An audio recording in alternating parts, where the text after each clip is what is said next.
Now it's time for your melanin moment. What's going on, everybody? Today is Monday. It is a rainy Monday, but it is a beautiful Monday. It is time for a quick melanin moment. I'm on my way to work. Hope you guys enjoyed your weekend. I put up a couple of videos over the weekend, so please go check those out when you get some time. Melanin Moments is back on a steady pace. I just feel a good peace about myself.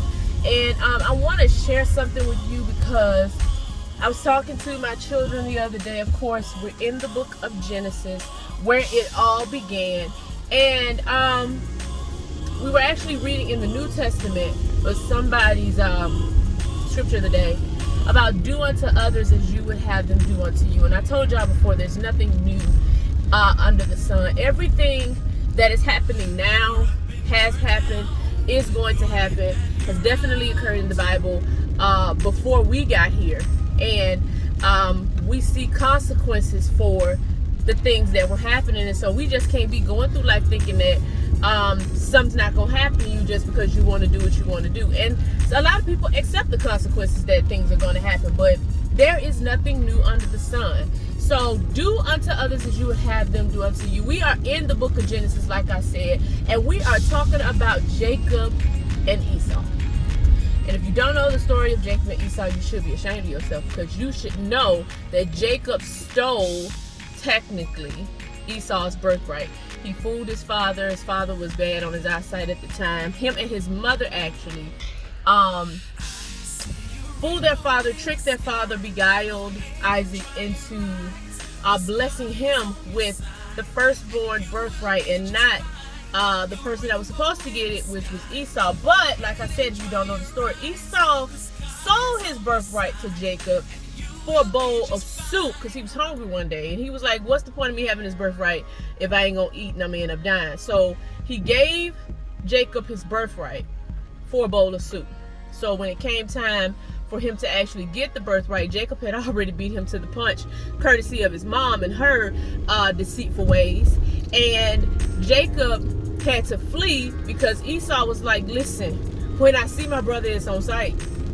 And so Jacob had to get out of there. His mom told him, you know what, go to my brother and you hang out over there till your brother cool off. I really don't think that people cool off by saying I'm gonna kill you. Like, that's basically what Esau was saying. So I don't know, maybe she knew her sons better than they knew themselves. I don't know. But Jacob ended up going over there and falling in love with Rachel. Now, technically Rachel was cousin, but he went to Rachel's dad and was like, yo, I want to marry your daughter.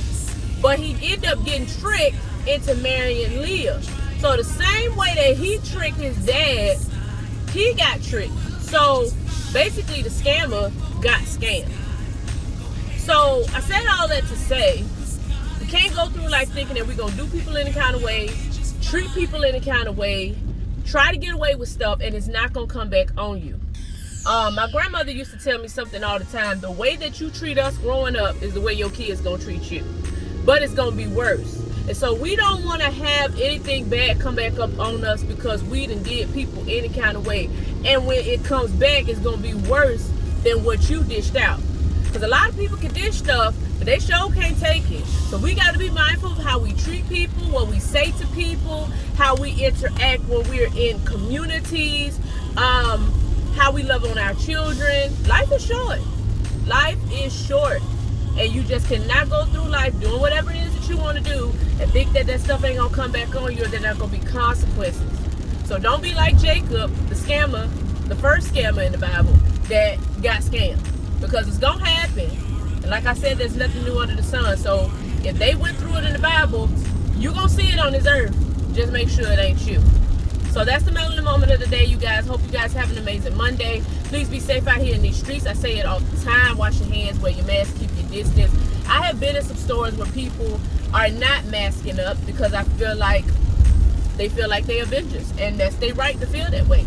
But it's for me in my house, we're going to stay masked up. Until God lifts us out of this plague that we are in, I will care less about what the CDC has to say. So that's my take on it. That's the melanin moment of the day. Guys, have an amazing day. I'll see you guys soon for another melanin moment.